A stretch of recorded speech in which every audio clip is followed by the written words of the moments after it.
आइए अब मुशाहदा करते हैं उन तस्वीर का जो जेम्स वेब स्पेस टेलीस्कोप ने हम तक पहुंचाई।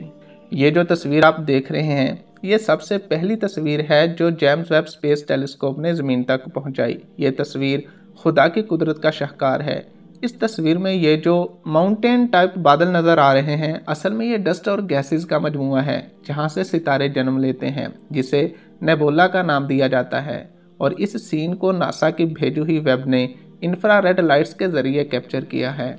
ऐसी ही एक इमेज हबल ने भी ज़मीन पर भेजी थी, जिसे आप स्क्रीन पर देख रहे हैं। हबल की भेजी हुई और वेब की भेजी हुई तस्वीर में वाज़ेह फ़र्क देखा जा सकता है।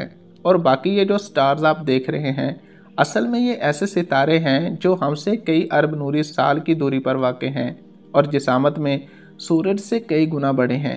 ये सब कुछ देखकर ज़बान पर बस यही जारी होता है कि अल्लाहु अकबर, यानी अल्लाह सबसे बड़ा है।